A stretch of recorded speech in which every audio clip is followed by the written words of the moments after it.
Hey there. Tonight, we're going way back. Not to marble palaces or thunderbolts in the sky, but to the old myths told under open stars. To the labours, the legends, and the long winding story of a man who was strong, yes, but also lost, flawed, and deeply human. This isn't a tale of glory shouted from mountaintops. It's one of burden, of effort, of endurance. The kind of quiet heroism that comes from simply carrying on. If stories like this help you rest, feel free to like the video and subscribe. But only if it brings you peace. And let me know in the comments where you're listening from and what time it is. There's something strangely comforting about seeing all the places where these quiet stories reach. So, dim the lights. Settle in. Let your thoughts slow. And let's begin at the beginning of a myth that somehow still matters. Let us begin, gently, with a tale as old as temples and twilight. One nestled in the fold of myth, embroidered with the silk of ancient superstition, and dusted lightly, as ever, with the fingerprints of mortal confusion. This is the story of Hercules. Or, if you're partial to the Roman stylings, Hercules. But let us not rush. After all, you're likely listening to this in bed, and no one ever stormed Olympus with a yawn. Our tale begins not in the heavens but on earth, in the city of Thebes, though even that name carries the usual haze of mythological vagueness. There, a mortal woman named Alcmene lived. She was of noble blood, patient temperament, and, crucially, married. Her husband, Amphitryon, was away at war, which in Greek mythology was always a bit like leaving the windows open in a thunderstorm. Something unexpected was bound to sneak in. Enter Zeus, or rather, descend Zeus, king of the gods.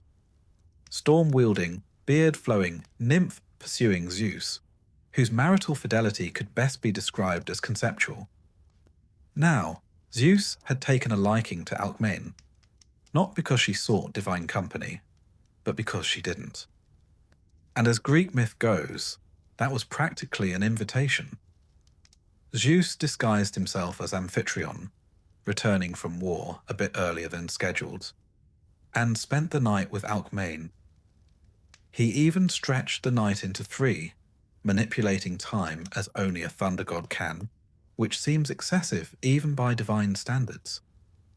Alcmene, unsuspecting, believed it was her husband, and thus the seed of a demigod was planted. The next morning, the real Amphitryon arrived.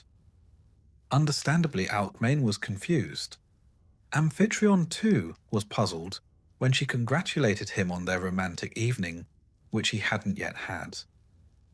Eventually, the truth unravelled like a poorly spun thread, and the whole affair, as one might expect, upset quite a few people. But none so much as Hera. Ah yes, Hera, Queen of Olympus, wife of Zeus. Long-suffering, sharp-eyed, and understandably furious, though rarely at the correct target. Her fury was rarely levelled at Zeus himself. Instead, it fell upon the women he pursued and the children born from these celestial indiscretions. And in this case, it fell squarely upon the unborn Hercules. Now let's pause for a moment of historical context. The Greeks believed their gods were not omnipotent in the way later religions framed divinity. The Olympians had strengths, yes, but also failings, pettiness, jealousy, and a distressing lack of conflict resolution skills. They were, in essence, a divine soap opera, and Hera played her role with unmatched theatrical flair. When Hera learned of Alcmene's pregnancy, she did not simply fume in silence. No, she sought to prevent Hercules' birth altogether. she persuaded her daughter Eileithyia, the goddess of childbirth, to delay the labour indefinitely. Alcmain, poor woman, was stuck in a loop of eternal contractions, an agonizing magical stalemate. Fortunately, her servant Galanthis tricked Eileithyia by shouting that the child had been born, startling the goddess into loosening her spell. And thus, Hercules entered the world.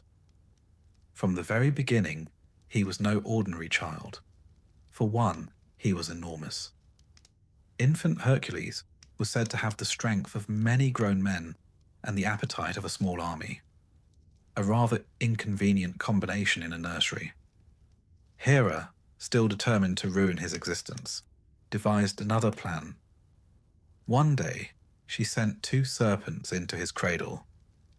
Presumably, she hoped for a quiet assassination. But the infant, as the myth goes, grabbed one snake in each hand and strangled them. When his nurse returned, she found him gurgling contentedly, the serpents hanging limp like discarded toys. This story is one of the earliest recorded in the Hercules cycle, and it appears in vase paintings and early classical literature. One amphora from around 520 BCE shows Hercules gripping the snakes with exaggerated ease, while spectators stand aghast. Scholars suggest the tale served a dual purpose, entertaining the masses and illustrating divine strength from the very cradle. It also set the tone for what was to come. Hercules' life, from infancy to eventual apotheosis, will be a long negotiation between divine favour and divine punishment. He was beloved and reviled, blessed and cursed, the perfect mythological contradiction. Now, Hercules was not an only child. Alcmain bore another son, Iphicles, sired by her actual husband, Amphitryon. So the household had twin boys, one divine, one mortal. You can imagine family dinners were slightly awkward. Iphicles, though brave and noble in his own right, would always live in his brother's formidable shadow. The Greeks, ever fond of metaphors, used this duality to explore themes of fate, lineage, and the blurry lines between man and god. Let us drift now to Hercules' childhood. As a youth, he was tutored by the finest minds in Greece. Chiron the centaur, wise and gentle, taught him medicine and music. Linus, a stern music master, tried to teach him the lyre, a standard part of noble education at the time. Unfortunately, Hercules had little patience for scales, and even less for correction. When Linus struck him for a mistake, Hercules responded by striking back with a lyre.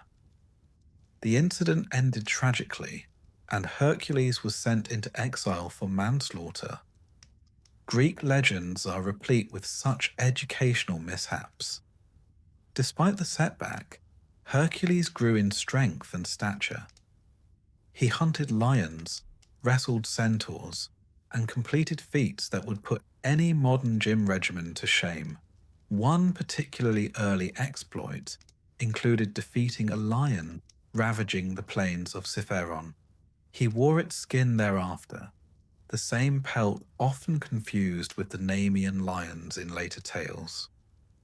Hercules was also known for his appetite, not just for food, but for experience.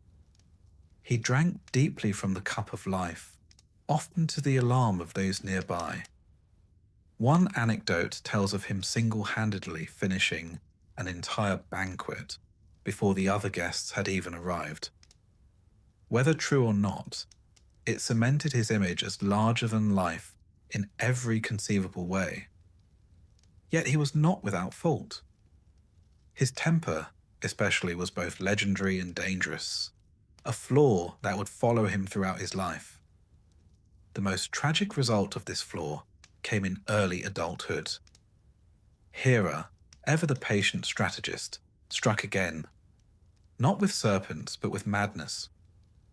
One day, under her influence, Hercules lost all sense of reality. In his madness, he killed his wife Megara and their children. The grief, when he recovered his senses, was all-consuming. He sought penance in the only way the Greeks knew how: purification through suffering. At the Oracle of Delphi, he begged for guidance. The Pythia, speaking the will of Apollo, instructed him to serve King Eurystheus of Tiryns and perform a series of labours. Tasks so immense, they were considered nearly impossible. Only through this penance could Hercules cleanse the stain of his past and earn immortality. But that is a tale for another chapter.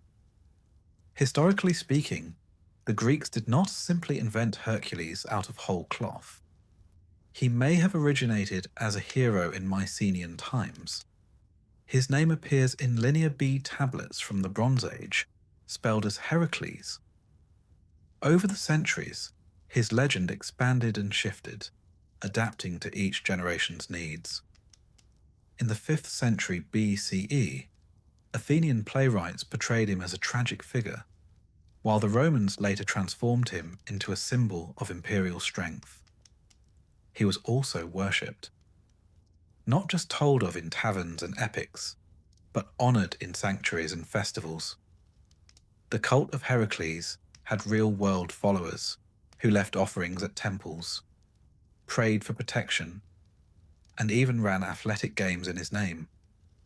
The Olympic Games themselves, while officially tied to Zeus, sometimes included tributes to Heracles as a mythic founder. Heracles also appears frequently in Etruscan art, often bearing the name Hercle. His figure stood as a bridge between mythologies, adopted and reinterpreted across the ancient Mediterranean. He became the model of the strong man who triumphs through suffering, a theme that resonated across centuries. And so, we close this chapter where it all began, in a cradle, with a baby who squeezed serpents and never quite knew peace. Born of gods and raised among mortals, Hercules began life as a contradiction wrapped in muscle and prophecy. He would go on to fight monsters, cross into the underworld, and die in agony upon a funeral pyre. But not yet. For now he sleeps, as I hope do you. Let us pick up our tale not in glory, but in grief. For before Hercules became the world's most famously employed hero, he first had to fall, hard, tragically, and publicly. This chapter, gentle listener, begins with madness. Divine madness, to be precise. The sort that creeps in not with the rustle of leaves or a storm on the horizon, but with the quiet whisper of a goddess holding a grudge. When last we left Hercules, he had grown into a towering figure, both in myth and in muscle. Strength unmatched, appetite legendary, beard doing most of the work at parties. He had married Megara, a princess of Thebes, and by most accounts was settling into the domestic rhythm of noble life. Perhaps even, dare we suggest it, happiness. This was of course unacceptable to Hera. The Queen of Olympus, still smarting from her husband's extracurricular siring of demigods, waited. Hera never forgot. Nor, it must be said, did she forgive. It wasn't long before she struck again. This time she used no serpents or tangled spells. She used madness, the most insidious of divine weapons. One moment Hercules was at peace. The next, the world became an unbearable shifting nightmare. Hera drove Hercules mad. Temporarily, yes, but devastatingly so. In his confusion and fury, he mistook his wife and children for enemies. What followed was not a battle, it was a massacre. By the time he returned to his senses, the palace was silent. His family gone. The horror of it shattered him. And so, the strongest man in Greece fell not in war, but in his own home. felled not by enemy spear, but by a god's whispered curse. The Greeks called this eight a ruinous madness sent by the gods. It was not simply misfortune, but a moment of divine reckoning. Even heroes, it seemed, were not safe from collapse. Let us pause here, as the Greeks did, to consider the implications. In myth, this was not merely a tragedy. It was a moral reckoning, a cosmic balancing. The Greeks believed strongly in miasma, the pollution of the soul after such acts. Hercules, polluted by his crime, could not simply carry on. No feast, no prayer, no apology could erase such a stain. He needed purification. And purification, for a Greek hero, was never gentle. He travelled, broken and barefoot, to Delphi, where the oracle of Apollo sat cloaked in smoke and mystery. It was she, through divine inspiration, who prescribed the cure, servitude. Specifically, Hercules was to serve King Eurystheus of Tiryns for 12 years. Eurystheus, it must be said, was not the sort of man you'd hope to meet in a moment of personal crisis. Small of stature, large of ego, and arguably over-fond of reclining while others laboured, Eurystheus was a petty cousin of Hercules. And thanks to a twist of fate and a bit of Hera's meddling, it was Eurystheus, not Hercules, who inherited the throne of Mycenae. Being tasked to serve this particular man was a humiliation in itself. But that was the point. The Greek idea of catharsis, of cleansing, was not about dignity. It was about humility, suffering, and the slow climb back toward honour. And so, the 12 labours were born. But before we catalogue those feats of might and misery, let us linger here just a bit longer. Because this chapter, this fall into madness, is foundational. It tells us that Hercules was not merely a brute force character. He was a man who had erred deeply, who had suffered consequences, and who had to earn his place, not through birthright, but through ordeal. Megara, by the way, is a figure often lost in the shadow of her husband's legend. In some versions, she was spared the slaughter, living in exile, or retreating to her father's kingdom. In others, her fate is final. Greek mythology, true to its oral tradition roots, is not a single narrative but a tapestry, frayed, knotted, and rewoven across generations. Heracles' crime appears in Euripides' tragedy Hercules, a dark and powerful play that explores not only madness but the crushing aftermath. In it, Heracles returns from the underworld only to find that his family has been threatened by a tyrant. He saves them, only to be struck mad by Hera, slaughtering those he just rescued. When he awakens, he contemplates suicide. It is his friend Theseus who persuades him to live, not as a god, but as a man who must endure. This theme, endurance, is key. Greek heroes were not saints. They were not meant to be. They were instead mirrors of human struggle writ large. Courage wasn't the absence of failure. It was the willingness to rise again after falling. And what of Hera? It's tempting, of course, to cast her as the villain, and in the context of Hercules' life, she certainly seems antagonistic. But Hera's wrath, too, has context. In a world where divine men chased mortal women with alarming frequency and no consequences, Hera's fury is a kind of divine protest. Misplaced, yes. Misguided, certainly. But also perhaps the only weapon available to a queen in a court of thunderous egos. The theme of divine madness as a tool of punishment runs deep in Greek thought. Even outside mythology, historical accounts reference dreams, visions, and sudden frenzies as forms of divine intervention. In this case, Hera weaponizes the very fabric of Hercules' mind, not merely to destroy his family, but to force him into a lifelong cycle of guilt and redemption. There are visual echoes of this moment in ancient Greek vase art. A particularly striking red figure crater from the 5th century BCE shows Hercules in a wild, almost ecstatic frenzy. His face distorted, weapons flailing, surrounded by fallen forms. Scholars debate whether it depicts this episode, but the intensity of emotion, the divine storm within, is unmistakable. His descent into madness also invites comparisons with other mythic figures. Ajax the Great, for instance, another hero who succumbs to madness and slaughters livestock, believing them to be his enemies. When he realizes the truth, he takes his own life. But Hercules, for all his suffering, chooses the harder path, to live.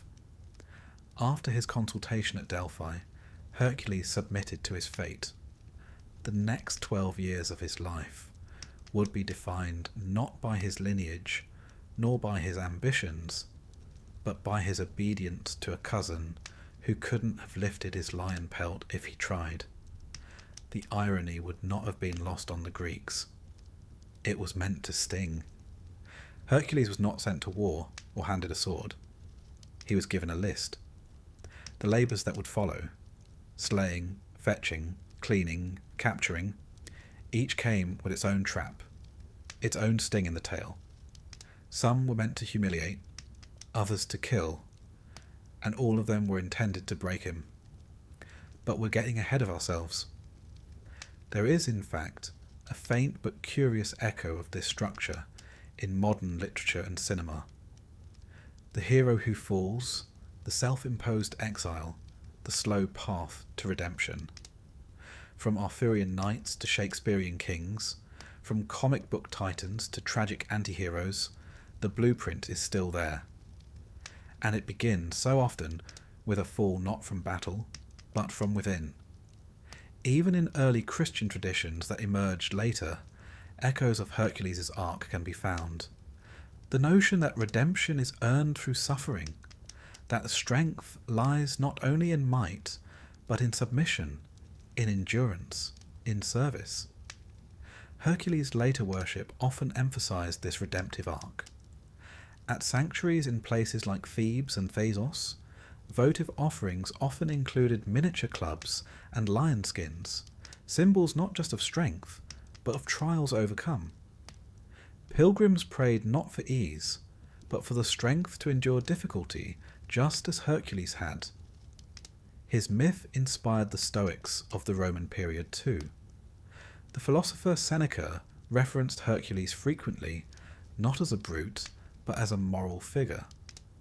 One who suffered nobly, who bore pain with grace, and who showed that virtue, in the end, could triumph over even divine spite.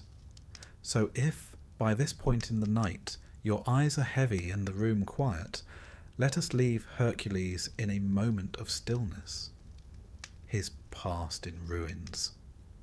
His path unclear. His sandals dusty and the horizon distant. But not impossible. The labours await, and so, perhaps, does sleep. Let us return now to the crossroads of fate, where Hercules, cloaked in guilt and burdened by divine command, is about to begin what may be the most famous checklist in mythological history. The 12 labours of Hercules, epic in scope, improbable in detail, and oddly specific. Each one a test, each one a punishment, and each one stitched into the great tapestry of redemption. We begin with the arrangement itself. Hercules was ordered to serve King Eurystheus of Tiryns, not as a courtly guest or honoured cousin, but as a servant. And not just any servant. A servant doomed to carry out the most unmanageable, humiliating, and downright bizarre tasks the king could imagine. These labours, in a sense, were bureaucratic justice with a poetic twist. redemption by way of impossible errands. The first labour, the Nemean lion. This lion was not merely large, it was invincible. Its golden fur could not be pierced by arrow, blade or spear. Local villagers had resigned themselves to being an occasional snack. Hercules ventured into the lion's cave with nothing but a club and a clever mind. After realizing his weapons were useless, he wrestled the beast with his bare hands, ultimately strangling it. Then, in a moment of delightful practicality, he used the lion's own claw to skin it. From that point forward, he wore the hide as armour, a sartorial choice both symbolic and intimidating. A lion's pelt draped over his shoulders, the mane forming a makeshift hood, would become one of his most iconic attributes in classical art and statuary. Next came the Linnaean Hydra.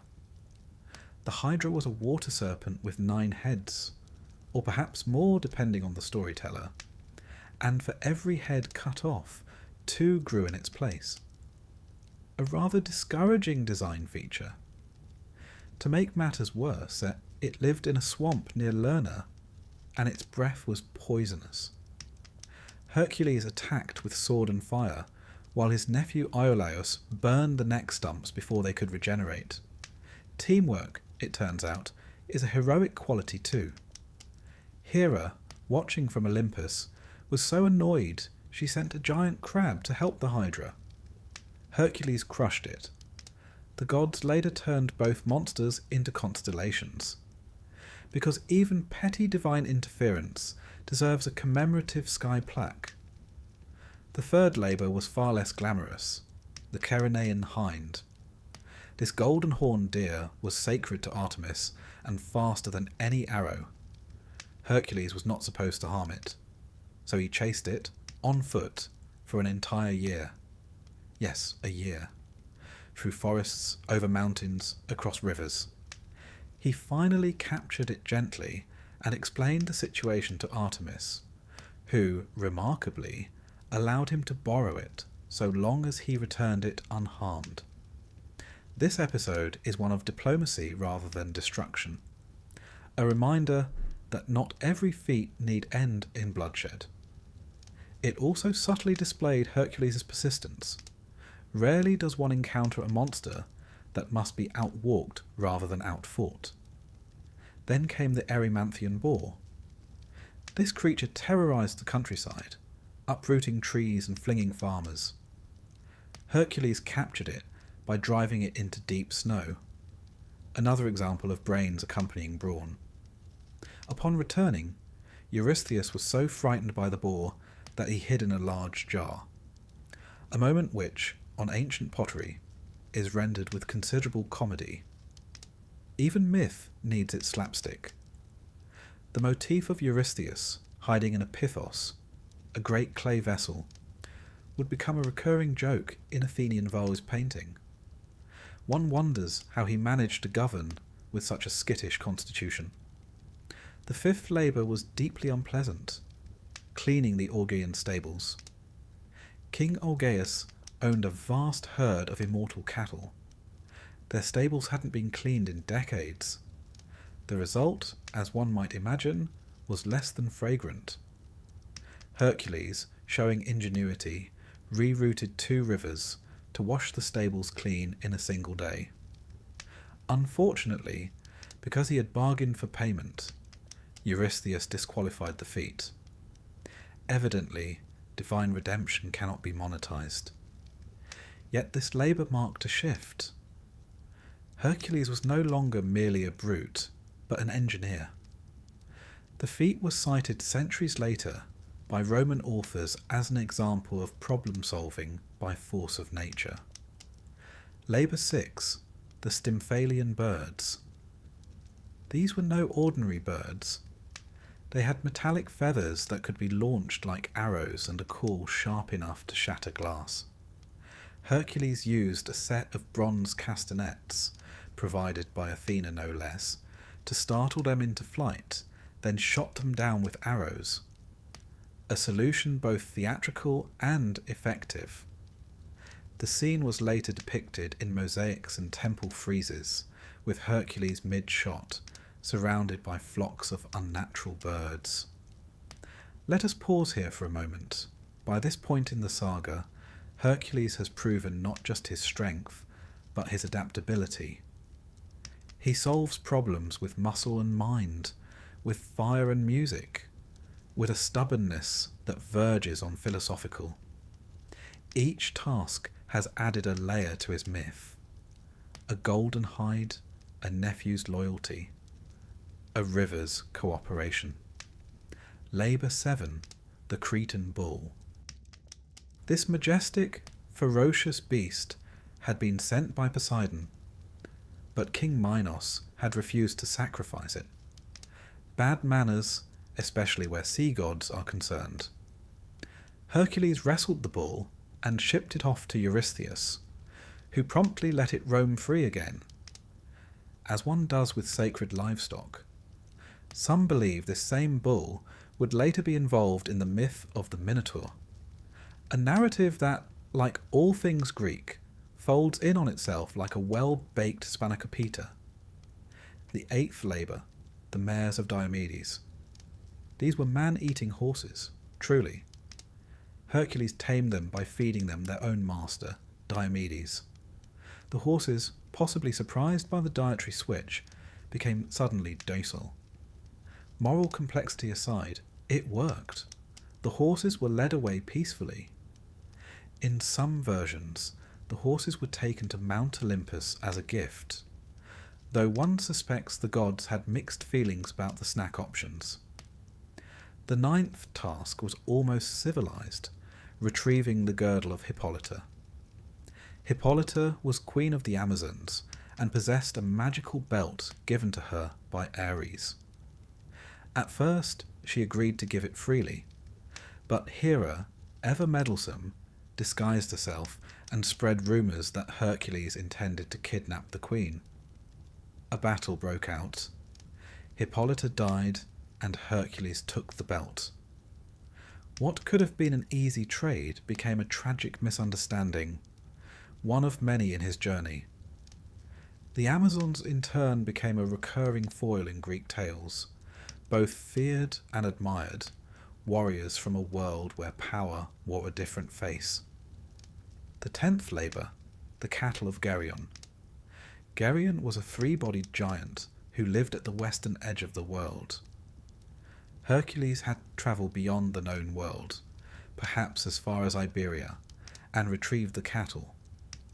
Along the way he built the Pillars of Hercules, modern-day Strait of Gibraltar, to mark his journey. He slew Geryon, stole the cattle and crossed the desert. At one point, annoyed by the heat, he shot an arrow at the sun. Surprisingly, the sun god Helios admired his boldness and gave him a golden cup to sail across the sea. One wonders how many sun gods today reward good archery with nautical gear. It's the kind of myth that walks the line between grandeur and absurdity, perhaps intentionally so. The 11th task, the apples of the Hesperides. These golden apples were guarded by nymphs and a dragon. Hercules did not even know where they were. He sought the help of Prometheus, then persuaded Atlas to retrieve the apples while Hercules held up the sky in his place. When Atlas tried to shirk his burden permanently, Hercules tricked him into taking it back. A rare moment where strength alone would not do. The weight of heaven, it seems, requires a little cunning. In artistic depictions, Hercules is often shown literally holding up the firmament. No small feat, even for someone who once strangled a lion with his bare hands. And, at last, the 12th labour, capturing Cerberus. The 3-headed hound of Hades was the gatekeeper to the underworld. Hercules descended into the realm of the dead, negotiated with Hades himself, and brought Cerberus to the surface without using weapons. Once presented, the fearsome creature was returned to the underworld as agreed. This task, crossing into death and returning again, elevated Hercules beyond mortal boundaries. He was no longer just a hero. He was now a figure who had faced death and emerged, snarling companion in tow, to complete his penance. With this final act, Hercules' labours came to an end. 12 tasks, each monstrous in its own way. Together they formed a mythological resume unmatched in antiquity. But more than that, they served a purpose. In completing them, Hercules purified himself, not only of his crime, but of his rage, his pride, and his grief. He had done the impossible not once, but a dozen times. And through it all, he grew not only as a hero, but as a figure worthy of worship. In ancient Greece, these tales weren't just stories. They were metaphors for life's struggles, its messes, its monsters, its misunderstandings. And Hercules, through blood and cleverness, showed that even the cursed can find redemption. His labours became a common reference in classical oratory, especially among Stoic philosophers. They pointed to his struggles as allegories for mastering passions and enduring hardship. The Roman poet Seneca even argued that Hercules' immortality came not from his divine parentage, but from his moral perseverance. Each labour wasn't just a feat, it was a facet of character. And so, by fire and blood, by river and sky, by lion and lyre and labyrinthine task, Hercules emerged transformed. Still flawed, still fated, but no longer fallen. So if your eyes are growing heavy, and your breath has slowed, rest easy, knowing that even the strongest among us must sometimes clean a stable, or chase a deer through the woods for a year. Strength, after all, is not just in the arm, but in the will to continue. Hercules had completed the 12 labours, not survived them, completed them. There's an important difference, for while survival is passive, completion implies intention, purpose, a stubborn commitment to seeing things through. And that, in essence, was what Hercules had proven. He wasn't just strong, he was relentless. Now, with his penance concluded, he stood before the world no longer a murderer in need of purification, but a legend in his own lifetime. His name, once burdened by guilt, now shimmered with mythic resonance. And yet, because this is Greek mythology, peace would not follow. What followed instead was fame. And fame, as it turns out, is a fickle beast. Hercules' story did not stop with his labours. In fact, in many ways, they were just the beginning. The Greeks, ever fond of a good sequel, filled his post-labour life with new feats, fresh tragedies, and a growing awareness that glory could be as heavy to bear as guilt. He returned to Thebes but did not stay. Whether due to shame, restlessness, or divine suggestion, he began wandering. And wherever Hercules wandered, tales followed. He fought battles, toppled tyrants, and rescued damsels with the practised ease of a man whose reputation had begun to precede him. One might say he was the original action hero, the ancient equivalent of a travelling blockbuster. Among his many lesser-known exploits was his role in the war between the Lapiths and the Centaurs. The Centaurs, as ever, had overindulged at a wedding feast and caused considerable mayhem. Hercules stepped in, club swinging, and scattered them. It's worth noting that the Greeks often used centaurs to represent unrestrained passions, so it's fitting that Hercules, a man in constant struggle with his own temper, would be cast as their opponent. Another tale places him in Troy, long before the wooden horse made its entrance. The city had been tormented by a sea monster, and Hercules, passing through as heroes tend to do, offered to save it in exchange for a gift, often a royal daughter. He defeated the monster, only to be betrayed by the king, Laomedon. Naturally, Hercules returned later, laid siege to the city, and exacted revenge. Greek myth is rarely subtle in its messages about honour.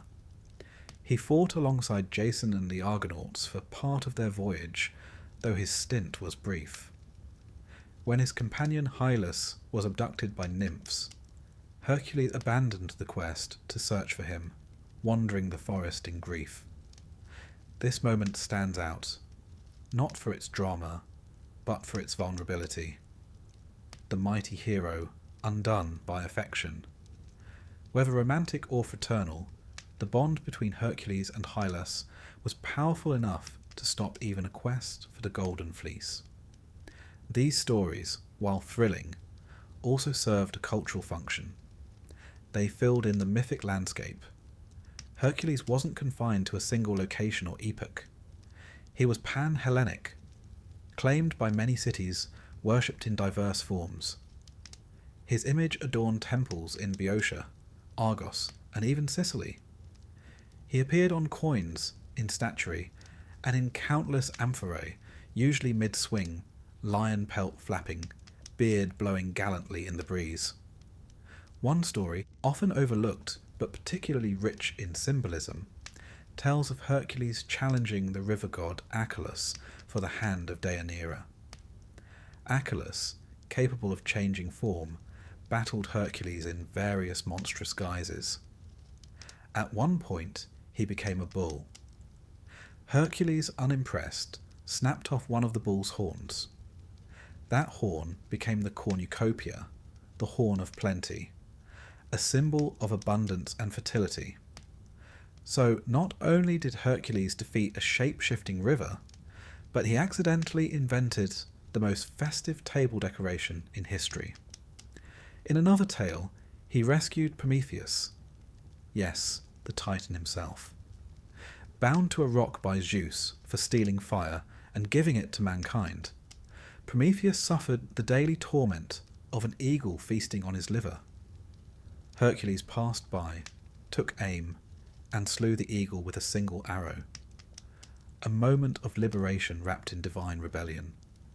That one gesture reconciled Heracles with the Titans, made him a saviour of human ingenuity, and subtly positioned him not just as a servant of the gods, but as one willing to defy them for a just cause. But as his fame grew, so too did the complexity of his relationships. Fame has a tendency to invite envy, misunderstanding, and political entanglement, especially when gods are involved. Consider his time with Omphale, Queen of Lydia.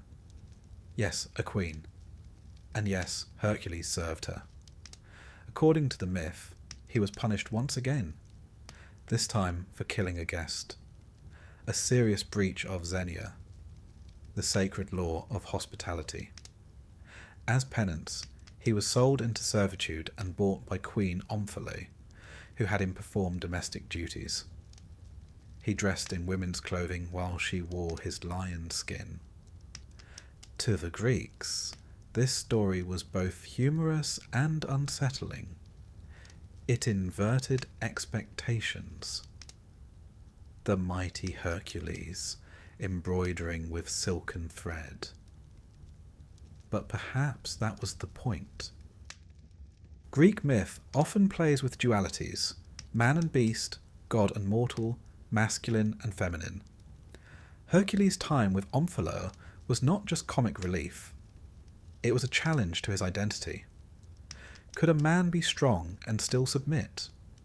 Could a hero, known for his violence, find value in humility? In some versions the answer is yes. In others, it's simply another anecdote, one that kept Athenian playwrights well employed. Then there were his marriages. Hercules was not monogamous by nature or by myth. After Megara, he married several more times, Deianira being the most famous of his later wives. But before we arrive at the final tragic union, it's worth mentioning one of his most tender stories, his rescue of Alcestis. Alcestis was the wife of King Admetus. When Admetus was fated to die young, she volunteered to die in his place. Hercules, arriving unaware of the household's grief, was appalled to learn what had happened. In a rare display of pure compassion, he descended to the underworld and wrestled death itself, Thanatos, until Alcestis was released. No labours, no orders. Just a hero choosing, for once, to do good for goodness' sake. He is also credited with founding cities, establishing festivals, and laying down the roots of culture wherever he went. Some Roman sources claim he established the worship of Zeus in Iberia. Others say he dug wells, built roads, and taught people how to train horses. The line between myth and civic propaganda blurs, as it so often does. Hercules became both a god of strength and a symbol of order, ironically, for someone whose early life was defined by chaos. Even the gods continued to interact with him. Athena remained a frequent helper, and Apollo, with whom he once quarrelled over a sacred tripod, eventually reconciled with him. That quarrel, by the way, ended with Zeus hurling a thunderbolt between them, a divine "enough, boys." Temples sprang up in his honour, festivals were held in his name. The Heraclea, a series of games and rites, took place in many Greek cities, and even later the Romans would adopt him as Hercules Victus, a patron of strength and military conquest. Statues depicted him not merely as a man of action, but as one of burden, leaning on his club, the weight of the lion's skin drooping like memory over his shoulders. He had become an emblem, a symbol of the balance between glory and fatigue. He was mortal, but more than mortal. He could fall into madness, yet rise to heroism. He could serve a queen in humility and still be the terror of monsters. His legend grew not because he was perfect, but because he wasn't. He contained contradictions. He contained us. And still, Hercules was not finished yet. The great arc of his story was still curving toward a final, fateful crescendo. The tragedy of Deianira and the poisoned robe, of love turned lethal, awaited. And beyond that, a funeral pyre, and the stars. But those, dear listener, are for another night. For now, let us linger in this chapter of wandering and renown. Let us rest beside the road with the hero, sit beneath an olive tree, and feel the dust of his journey still warm upon the breeze. He has earned, if not rest, at least remembrance. Sleep well, knowing that even those with divine strength must still live with human complexity. The labours of Hercules were, by this point, less a punishment and more a profession. One could almost imagine the hero sighing into his wine cup each evening, muttering, "What now?" as another impossible errand arrived by scroll. Having completed 6 tasks, including lion wrestling, swamp dwelling, and stable cleansing, one might think he'd earned a rest. But no. King Eurystheus, ever eager to find fault, declared that 2 of the completed labours didn't count. The Hydra, he claimed, had been a team effort. And the Augean stables? Well, Heracles had accepted a reward for that one. Payment apparently invalidated heroism.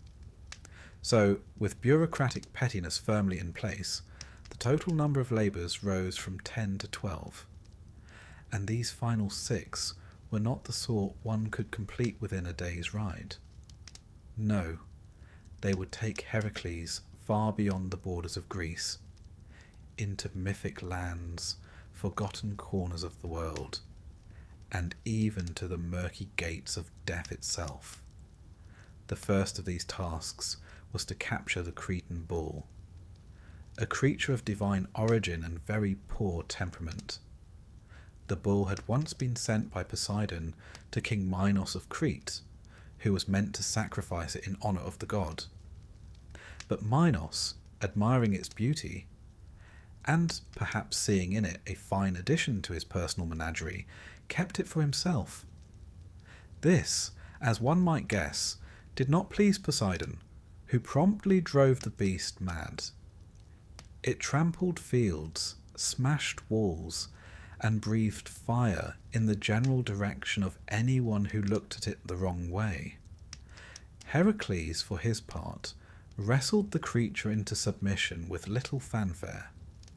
He shipped it back to Eurystheus, who took one look at the furious snorting bull and dove head first into a large bronze jar, a habit he had been cultivating with some regularity. The bull was released into the wild, eventually settling near Marathon, where it continued to cause trouble for other heroes. Mythological pest control was, it seems, an ongoing business.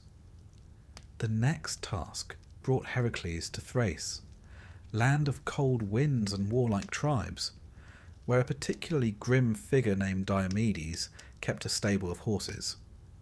Now, horses are typically not man-eating creatures, but these were special. Trained to devour the flesh of prisoners and enemies, Diomedes' mares were a grisly innovation. Some versions say they breathed fire, others that they were simply unnaturally vicious. Either way, Hercules was instructed to steal them. He set off with a few companions and did battle with the king's men. The climax of the tale is dark. Hercules, in a moment of grim practicality, fed Diomedes to his own horses. One assumes the moral was something about poetic justice, or, more cynically, about the effectiveness of feeding troublesome monarchs to their own carnivorous livestock. In any case, the horses calmed down significantly after that. Eurystheus, predictably horrified, wanted nothing to do with them and let them loose. Next came a rather awkward diplomatic mission. Eurystheus' daughter had expressed a desire for a gift, the girdle, or belt, of Hippolyta, Queen of the Amazons. The belt was no ordinary fashion accessory. It symbolized the queen's authority and divine favor, said to have been given to her by Ares himself. Hercules approached with what was, initially, admirable restraint. Hippolyta, impressed by his honesty, or perhaps charmed by his muscles, agreed to give him the belt. But Hera, as ever, had other plans. Disguised as an Amazon, she spread rumours that Hercules intended to kidnap their queen. Tensions rose. The Amazons attacked. Amid the confusion, Hippolyta was killed, either by Hercules, mistaking her for an attacker, or by her own people. Thus ended what might have been a rare moment of peace. Hercules took the belt and sailed home. One could almost hear him muttering, "Couldn't just go smoothly, could it?" Then came the cattle of Geryon, a rather complicated affair. Geryon was a three-bodied giant who lived on an island far to the west, past the reaches of the known world. His cattle were of a particularly fine breed, tended by a herdsman and guarded by a two-headed dog named Orthrus. Hercules, needing transport, borrowed a golden cup from the sun god Helios. Yes, a literal cup, and used it to sail across the great Western Ocean. The Greeks, to their credit, were never shy about narrative scale. Upon arrival, Hercules dispatched Orthrus, the herdsman, and finally Geryon himself, with arrows tipped in hydra venom, naturally. Then began the long journey back, herding the cattle across continents, while fending off raiders, thieves, and divine sabotage.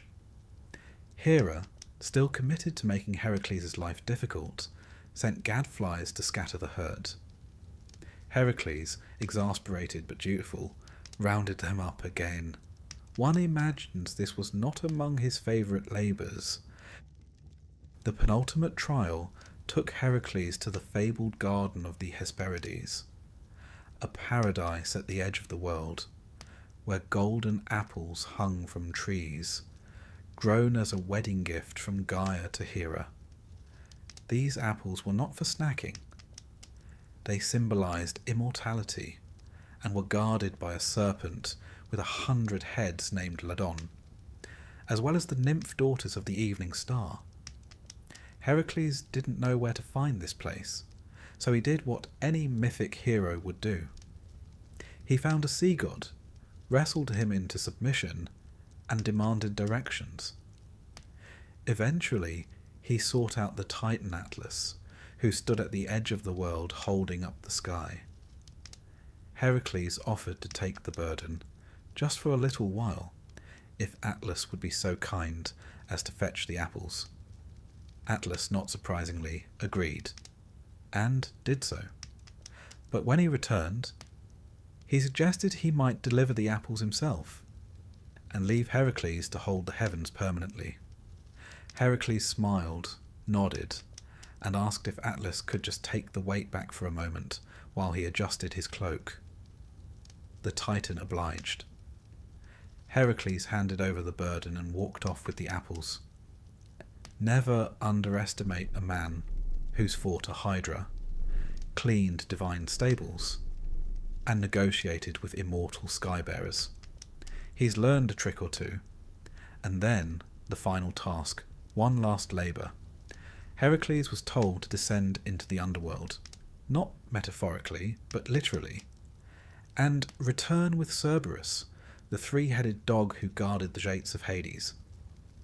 Unlike his other tasks, this one involved no theft, no slaying, no deception. He had to ask for permission. Heracles entered the land of the dead, passed the ghosts of fallen heroes, and approached Hades and Persephone with what we might call exceptional manners. They agreed on one condition: he must subdue Cerberus without using weapons, and so he did. With only his bare hands and strength forged by 11 impossible tasks, Heracles wrestled Cerberus into submission and led him, snarling and snapping, into the world above. Eurystheus, now quite practiced in theatrical terror, reportedly fainted.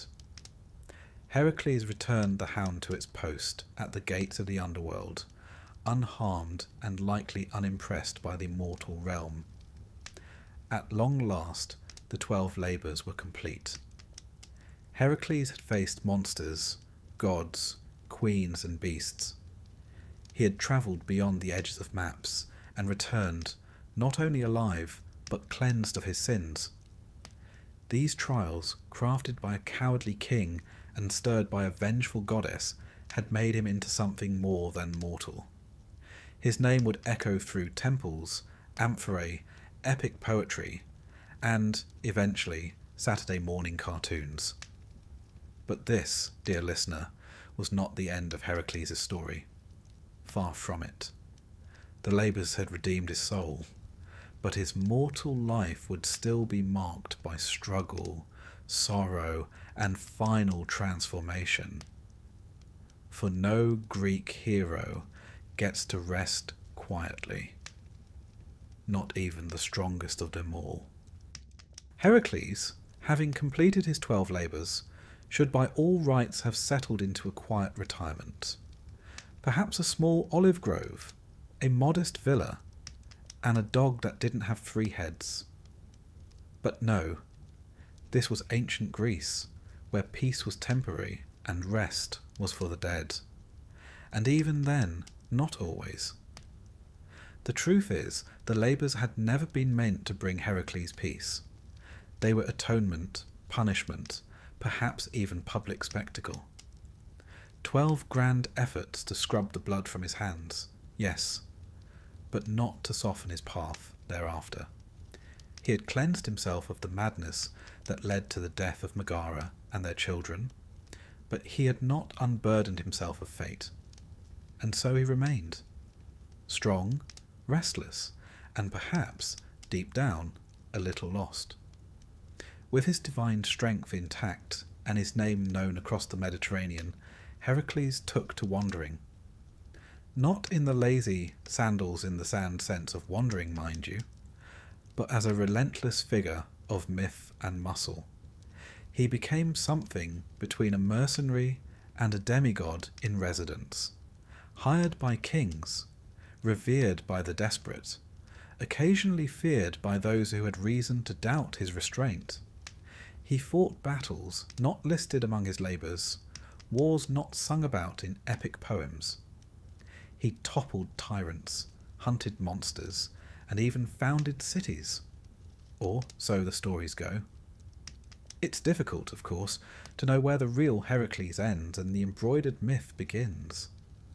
But perhaps that was always the point. He ventured far beyond the Greek mainland, to Libya, where he is said to have bested Antaeus, a giant who could not be defeated so long as he remained in contact with the earth. Heracles, with practical brilliance, lifted him into the air and crushed him. A fine metaphor, if you like, for learning to outwit even the most grounded adversary. He travelled to Egypt, where one story claims a certain King Busiris attempted to sacrifice him, only to be sacrificed himself in short order. Heracles was not fond of surprises. He journeyed to the northern forests and the shores of the Black Sea, places where even Greek sailors whispered of cold winds and stranger gods. He was, in many ways, the first truly pan-Hellenic hero, a figure whose legend expanded with every ship that left port and every tale told over wine. Local myths absorbed him like water into sponge. In Egypt, he was associated with Hereshaph, a warrior god with strength and regal bearing.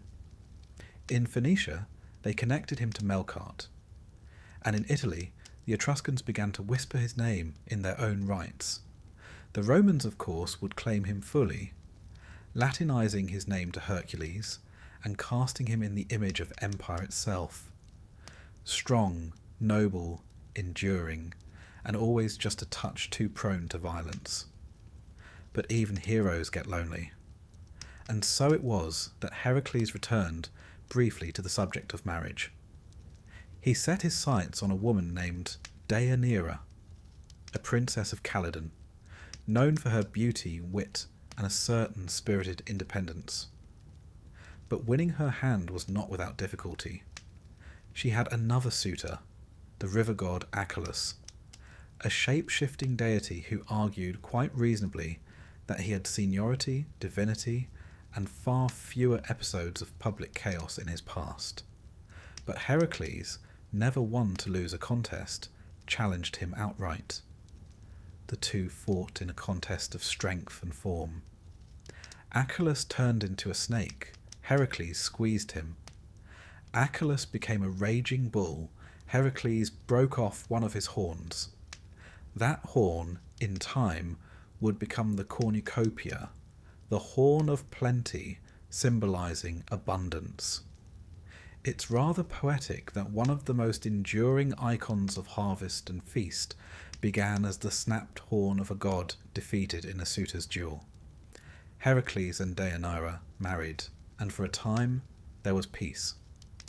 They lived in Calydon, and he, for once, appeared content. But peace, as always, was fleeting. A dispute arose, as it always seems to, when mortal politics and divine legacy meet. The couple left Calydon, setting out to start anew elsewhere. And it was during this journey that tragedy began to trail them once more. At the banks of a river, swollen, fast-moving, they encountered a centaur named Nessus. Nessus offered to ferry Deianira across while Heracles swam. This was not unusual. Centaurs, though often unruly, were sometimes employed for such tasks. But Nessus had darker intentions. Midway through, he attempted to abduct Deianira. Hercules on the opposite bank saw what was happening. Without hesitation, he drew his bow and loosed an arrow, one tipped, as always, with the venom of the Hydra. The arrow struck true. Nessus collapsed, mortally wounded. But with his final breath, he turned his defeat into something far more sinister. He told Deianira, calmly, persuasively, that his blood, now mingled with the pain of love denied, could be used as a charm. If ever she feared Hercules might stray, a robe soaked in this blood would bind his heart to hers. It was a lie, of course. The blood was now tainted with the lethal venom that had killed so many beasts before him. But she believed him. Years passed. The couple settled elsewhere. Hercules resumed his heroic wanderings, performing feats, receiving honours, and, occasionally, as with the young Princess Iole, letting his admiration show perhaps a bit too openly. Deianira, hearing whispers of his interest in Iole, panicked, not with anger, but with sorrow, and the kind of desperation only love and insecurity can brew. She remembered Nessus's words. She prepared a robe, as he had instructed, soaked in his blood, and sent it to her husband. Hercules, ever trusting, donned the gift. The moment the cloth touched his skin, it began. A pain unlike any he had known, and that is saying quite a lot, considering he had once hauled the sky on his shoulders. The venom worked quickly, seeping into his flesh, burning not like flame, but like betrayal. He tore at the fabric, but it would not release. The more he struggled, the more damage it did. His skin clung to it. His strength became meaningless. There is something profoundly human about that moment. The strongest man in myth, undone not by monster or blade, but by trust, by love, by the unintended cruelty of someone who meant him no harm. Hercules, realizing his end was near, climbed Mount Uta. He ordered a funeral pyre to be built. None would light it out of reverence or fear. Finally, a traveller, sometimes said to be Philoctetes, the archer, agreed. Hercules gave him his bow as thanks, a sacred weapon destined to play a role in the Trojan War. And then he lay down, surrounded by wood, and waited for the flames. As the fire consumed his mortal body, something remarkable occurred. His divine half, the essence inherited from Zeus, rose unscathed. He ascended to Olympus, shedding pain, memory, and all the weight of mortality. And there, in what might be mythology's most unexpected reconciliation, Hera welcomed him. The goddess who had hounded him since birth, who had tried to kill him with snakes in his cradle, accepted him into the heavens and gave him her daughter, Hebe, goddess of youth, as his bride. It is a tidy ending, perhaps too tidy.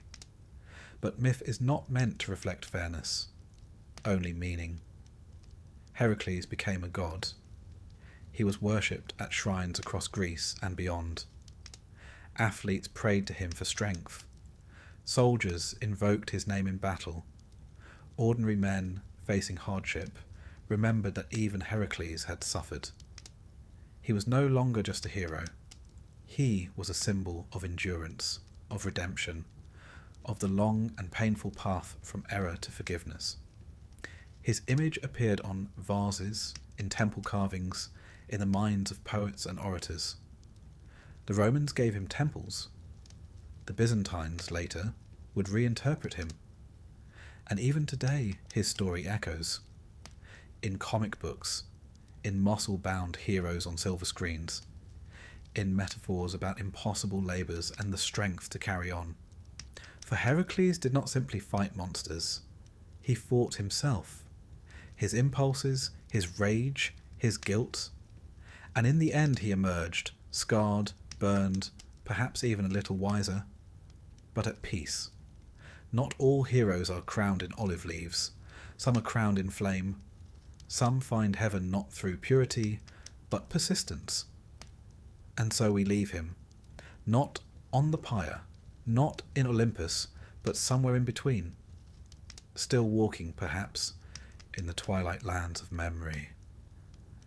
Still a figure of strength and sorrow, of justice and error.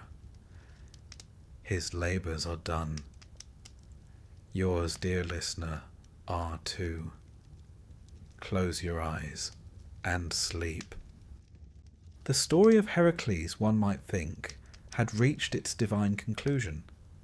He had been granted immortality, welcomed to Olympus, and wed to Hebe, goddess of eternal youth. A fitting ending for a life stitched with pain, muscle, and flame. But Greek myth has never been particularly good at letting things lie. Even gods are restless, it seems. And though Heracles had ascended, stories of his deeds on earth continued to ripple outwards like aftershocks from a long-forgotten quake. You see, the Greeks did not confine their heroes to neat narrative boxes. They allowed them to stretch, to contradict, to reappear. And so Heracles, though now divine, remained curiously involved in mortal affairs. His cults grew. His adventures were expanded upon. Entire cities claimed his presence. And in many places, he was more than remembered. He was still active, a hero who, despite his apotheosis, never quite stopped moving. This chapter, then, is not a single tale.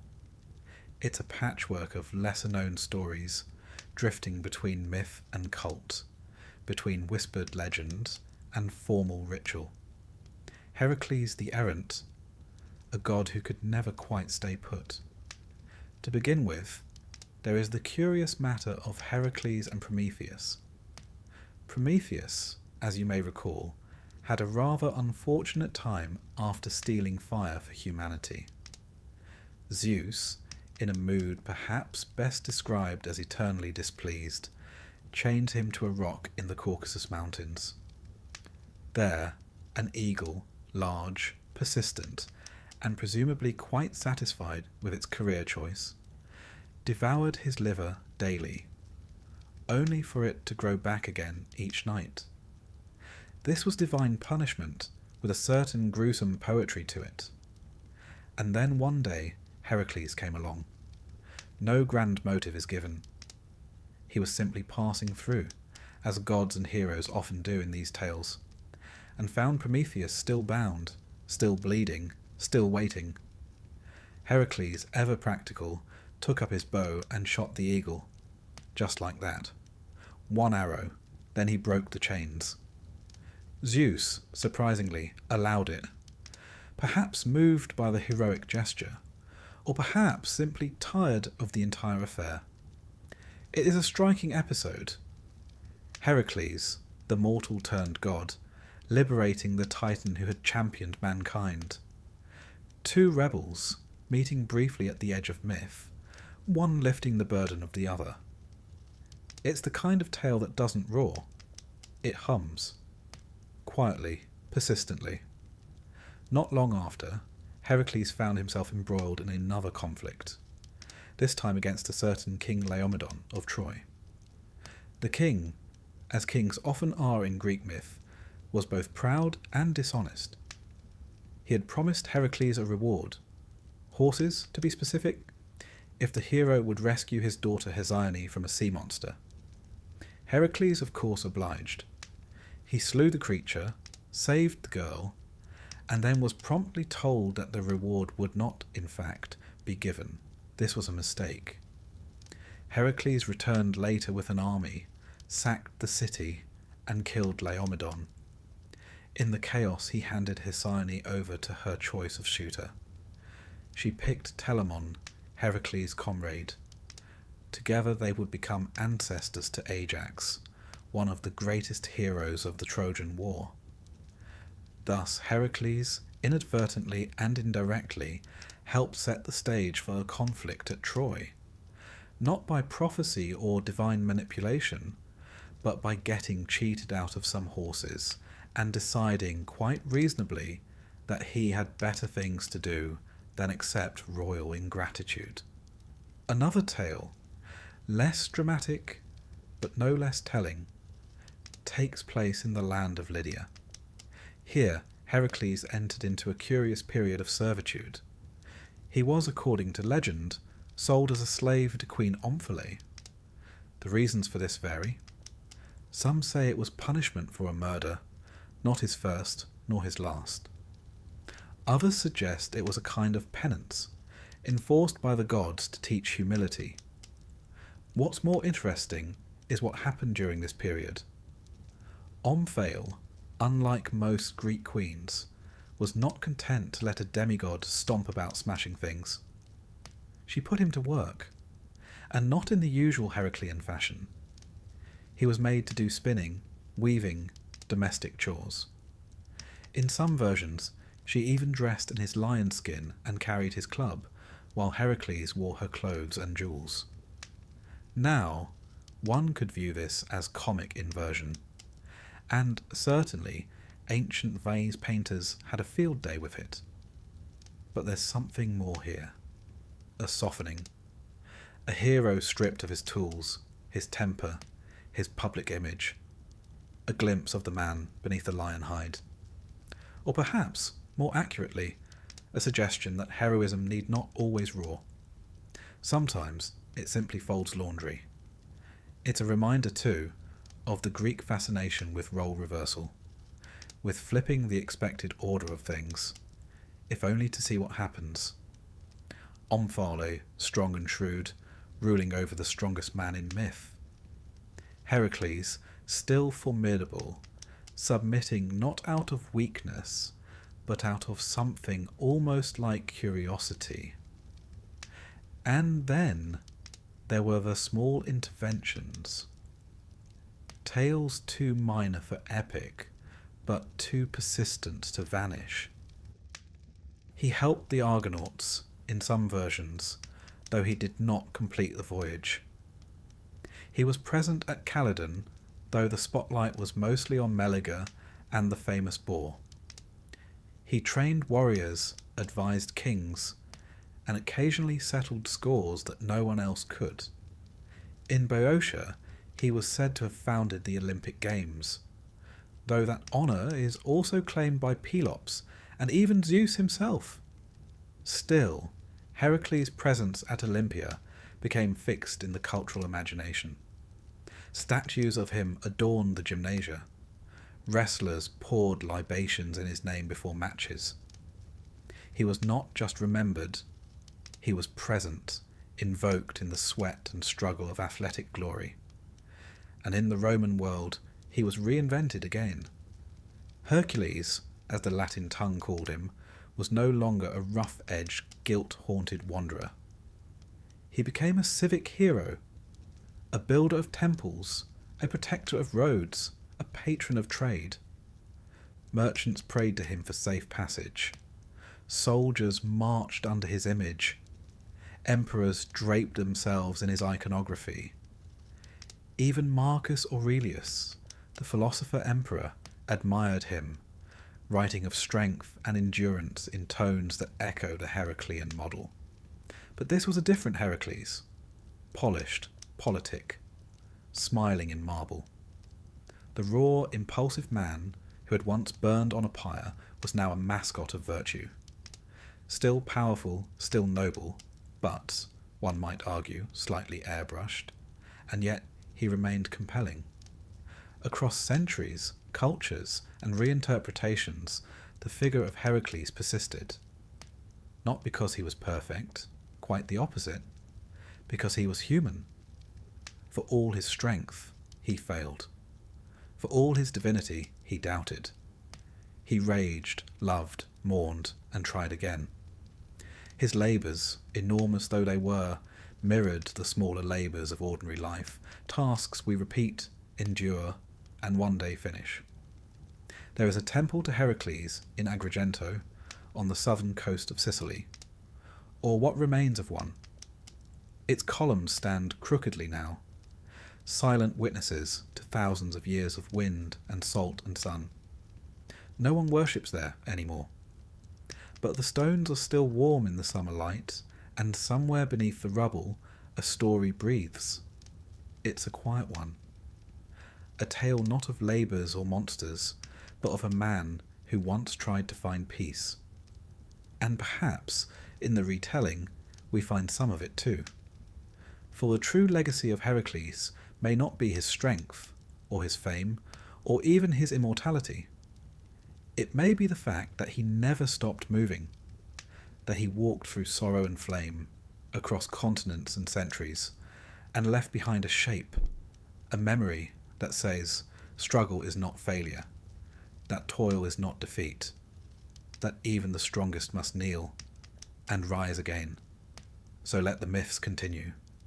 Let him appear where needed, in temples, in songs, in dreams.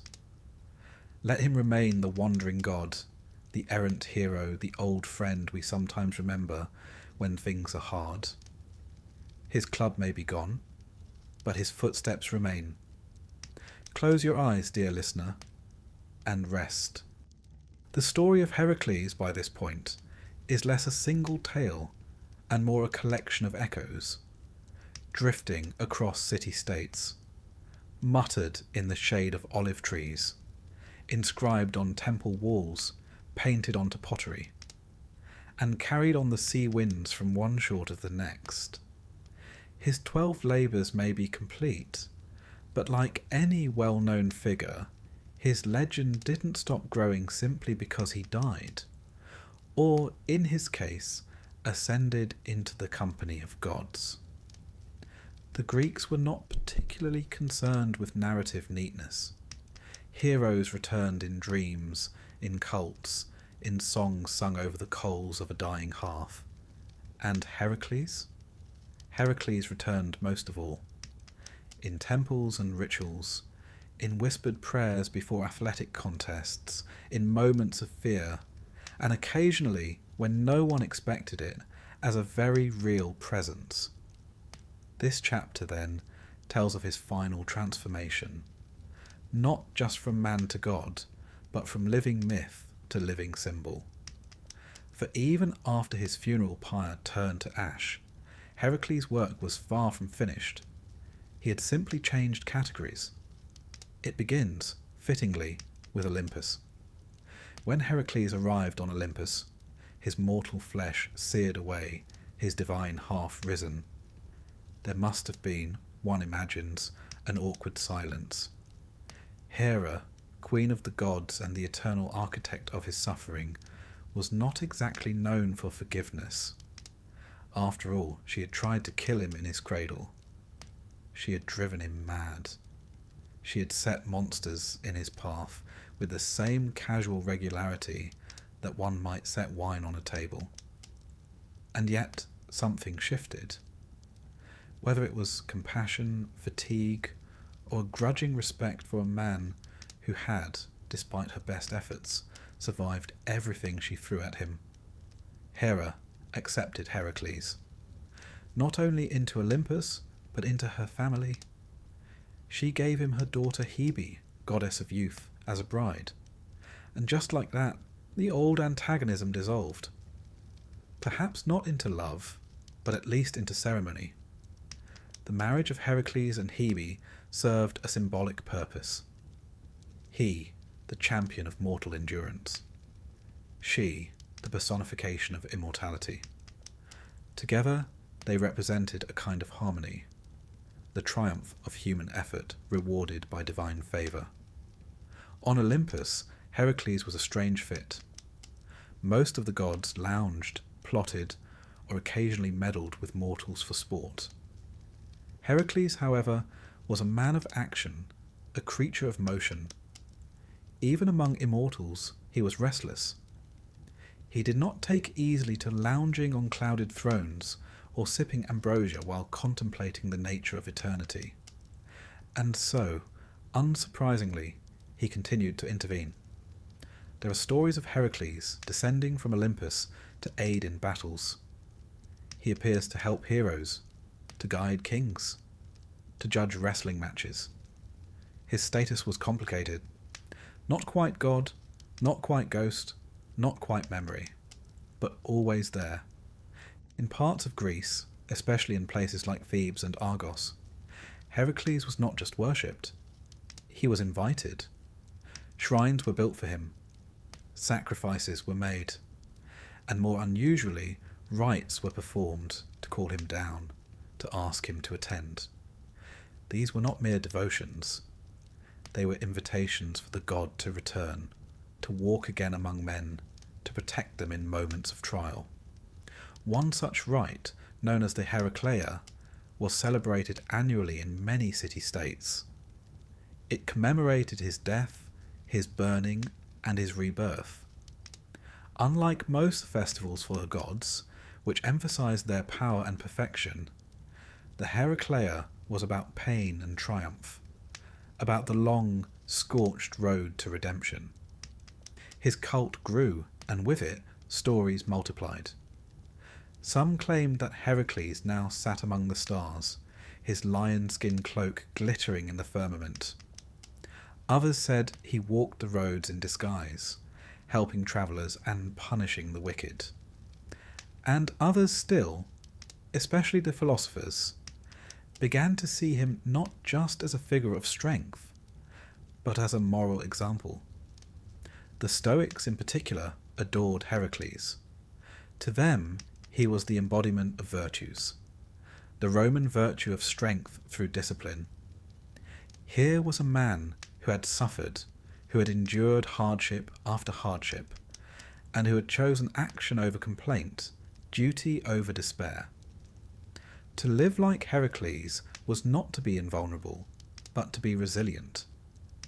One philosopher, Musonius Rufus, once said that a man ought to strive for the same strength of character as Heracles, not the lifting of weights or slaying of beasts, but the courage to do what was necessary even when one soul trembled. In this way, Heracles became a bridge, not only between man and God, but between body and soul, between myth and philosophy. He became a kind of spiritual exercise, an ideal of suffering made meaningful by perseverance. The Romans, never ones to let a good god go to waste, adopted him wholeheartedly. They transformed Heracles into Hercules Victor, Hercules the Conqueror, a patron of soldiers, travellers, and merchants. Temples were raised to him in Rome, most notably the Round Temple in the Forum Boarium, where people came to pray for success in business and battle alike. Roman emperors adored the comparison. Commodus, that volatile and theatrical emperor, fancied himself a reincarnation of Heracles. He fought in the arena, dressed in lion skins, and had statues made in his image. It was, admittedly, not subtle. Others were more restrained. Marcus Aurelius, the philosopher-emperor, spoke often of endurance, and though he didn't claim descent from Heracles, the ideals he preached, calm, resolve, ethical action, echoed the Heraclean model in quieter tones. And so, over centuries, Heracles transformed again. He was a hero, then a god, then a symbol, a tale told to children, a prayer whispered by athletes, a statue softened by the rain. His strength remained, of course, always the club, the lion skin, the impossible biceps. But each strength began to mean something different.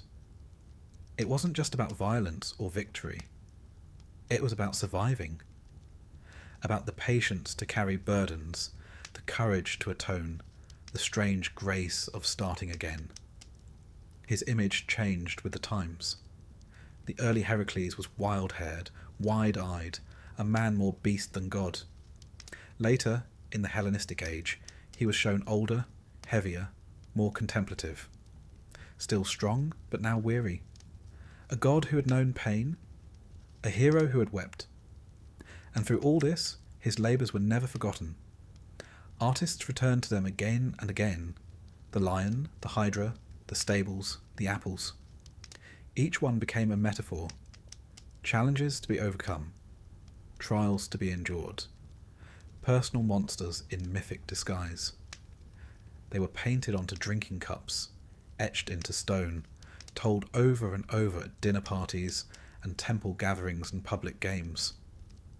Not because they were entertaining, though they certainly were, but because they held something timeless, a structure, a promise, that if Hercules could do it, perhaps we could too.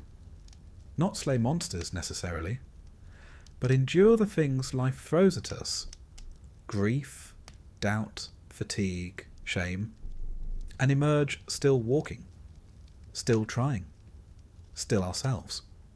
By the time Christianity began to rise in the Mediterranean world, Heracles had already faded somewhat from daily worship. The temples grew quiet, the sacrifices stopped, but the memory remained, and in curious ways it was absorbed.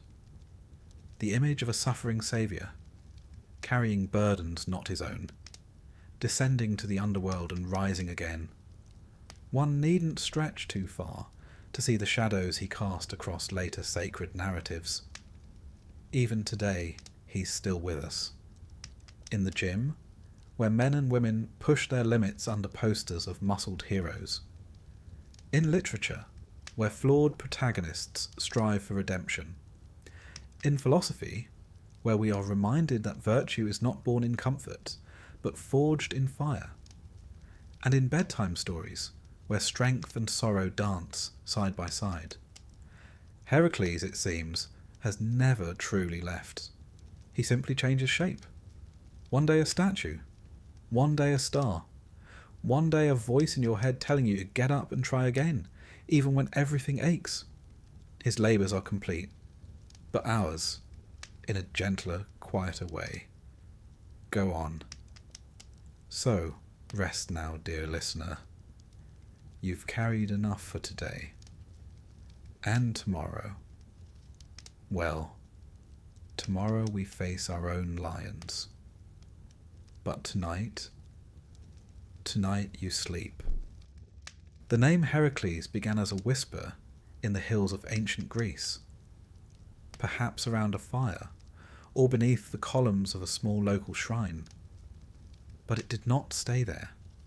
It travelled.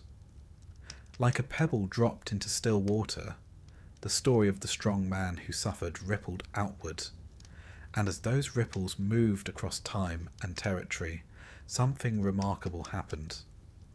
He changed. This chapter tells of Heracles not as a singular figure bound to a single myth, but as a traveller, a god without a border, a hero with many names. It is the story of how Heracles, born of Alcmaeon and Zeus, slayer of beasts and lifter of burdens, became something more, a universal symbol. A shape that each culture, empire and age could mould into its own image, sometimes divine, sometimes absurd, always unforgettable. His journey begins, oddly enough, not in Greece, but from Greece, through its colonies, trade routes and ambitions. The early Greeks, even before Athens and Sparta became household names, were explorers. They set sail in small ships, hugging the coastlines, trading oil, wine and stories. And wherever they went, they brought Heracles with them. In North Africa, for instance, Greek settlers brought the tale of Heracles to Egypt. The Egyptians already had a pantheon full to bursting, gods with falcon heads, crocodile jaws, and solar discs. But Heracles, with his club and lion skin, did not seem out of place. In fact, they found him somewhat familiar.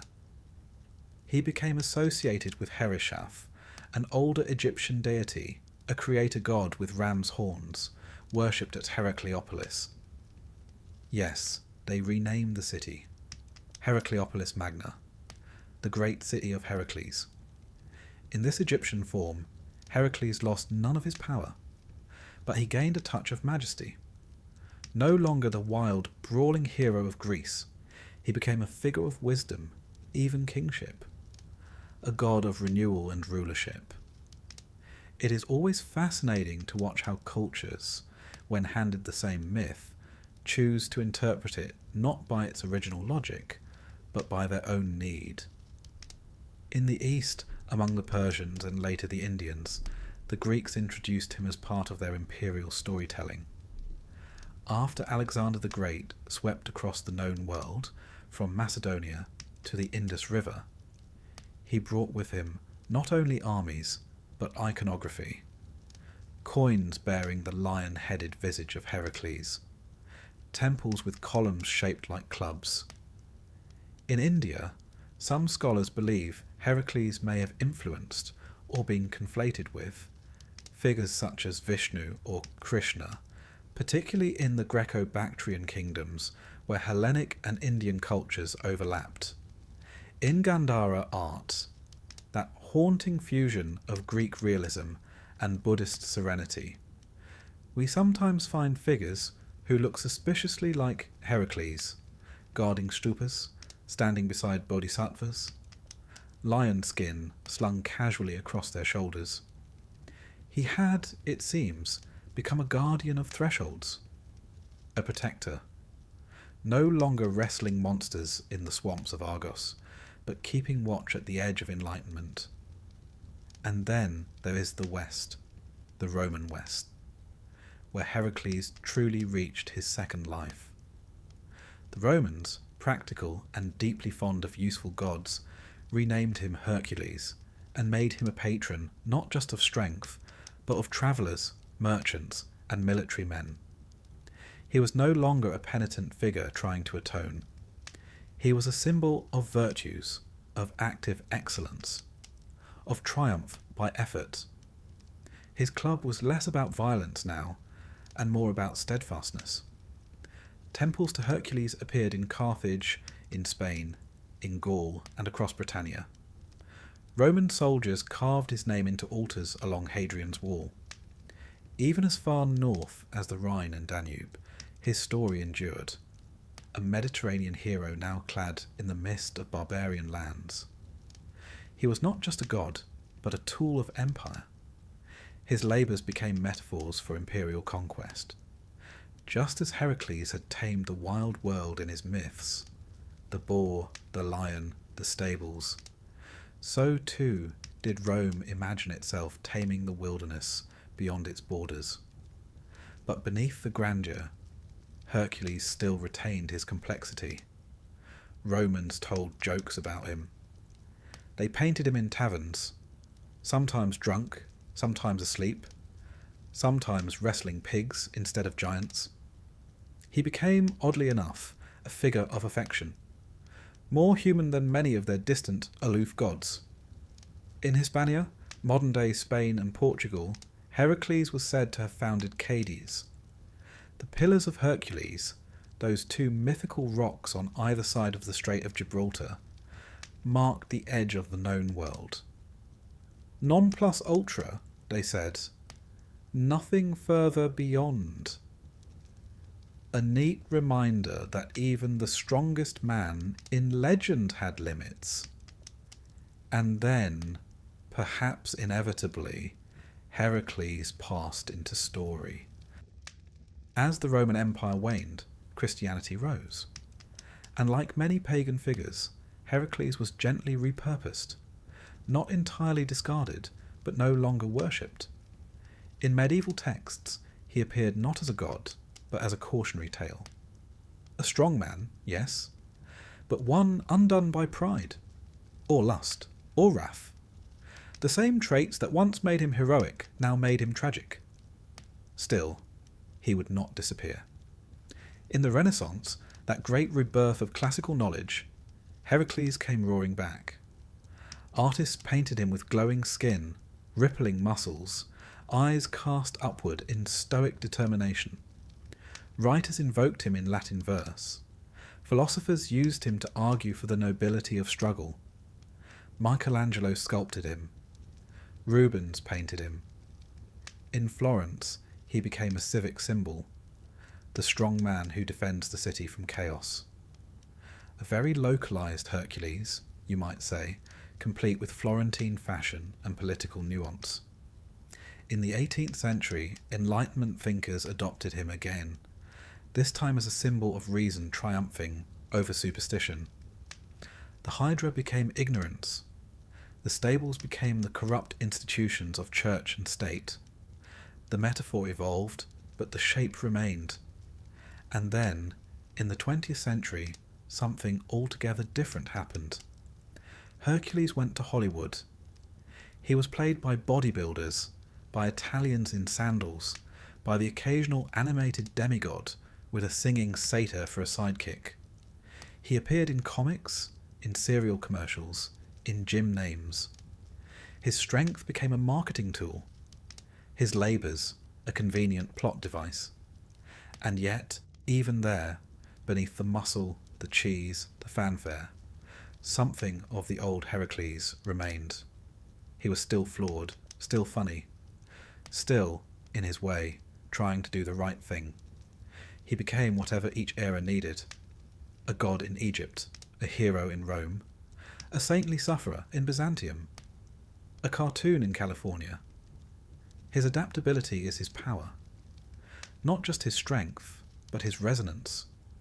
The way he fits into every age because he is, at heart, not just divine, but recognisably human. A man who made mistakes, who lost his temper, who regretted things, who tried to fix them, who sometimes succeeded and sometimes didn't. In this way, Heracles has become not just a myth, but a mirror. We see in him the best of us, and, at times, the worst. We see the burdens we carry, and the hope that we might one day put them down. We see the struggle, the exhaustion, the final rest. So when we say Heracles around the world, we are not merely mapping the places he touched. We are tracking the ways he continues to matter. In philosophy, in art, in quiet metaphors we don't always realise we're using. To call someone Herculean is to name them strong, yes, but also determined, dogged, capable of facing the thing no one else will face. And that, perhaps, is the truest legacy of all. Not the temples, not the films, not the myths carved in fading marble, but the idea that strength is not about being untouched by hardship, but about facing it anyway, quietly, relentlessly, kindly. So wherever you are tonight, be it under electric light or ancient stars, know that the man who once wrestled giants now waits gently in your story too. And maybe, when things feel too heavy to lift, you'll remember him. And try anyway. Rest now, listener. The world can wait. The next labour begins in the morning. Tonight, you sleep. Stories end, but not all at once. Some fade gently, like candlelight at the bottom of a glass. Others echo for so long they forget how to stop. And some, a rare few, keep walking long after the last sentence has been spoken. Hercules, or Heracles, as he was first named, is one such story. He began, as many Greek heroes did, in contradiction. Part god, part man. Born of an illicit affair between Zeus and a mortal woman. Hated by the queen of the gods before he could even speak. Loved by many, feared by more, and tasked with redeeming himself through deeds so difficult they have never been forgotten. We followed him through it all. The snake in the cradle, the labours that pushed the edge of the world, the moment of madness, the wrestling matches with river gods and monsters and grief itself, the poisoned robe, the flames, the ascent, the uneasy peace. But even after 10 chapters and thousands of words, the question lingers. Why does he endure? Not just in temples and textbooks, not just in the pages of epic poems or the flickering frames of Saturday morning cartoons, but in us. Why is Hercules still here? in our metaphors, our gyms, our dreams, our quiet inner dialogues. It is not, I think, because of his strength. Strength is everywhere in myth. Titans held up the sky. Cyclopes hurled boulders. Achilles was swift. Odysseus was clever. Theseus was brave. But Hercules was different, not for what he could do, but for what he had to do. And, more importantly, for what he endured doing it. The Greeks never pretended Heracles was perfect. He was impulsive, unpredictable. He killed when he shouldn't have. He wept when others might not have. He begged for help. He made mistakes and spent years paying for them. And yet, despite all of it, he kept going. That, more than the lion skin or the club, is the true shape of his legacy: perseverance. The Greeks had a word for this: karteria, endurance, the ability to suffer well, to bear the unbearable, to carry your guilt on your back like a sack of stones and still climb the mountain, to scrub stables when the stench is overwhelming, to battle hydras knowing they only grow more heads, to take on tasks you didn't ask for, to clean up the mess left by others, and to do so not because it will make you famous, but because it needs to be done. Heracles became a vessel for these ideas. He was not the hero of victory. He was the hero of effort. The Stoics saw this clearly. For them, he was not just muscle. He was moral fibre. Marcus Aurelius, in his Meditations, doesn't name Heracles directly, but you can feel him in the emperor's tone.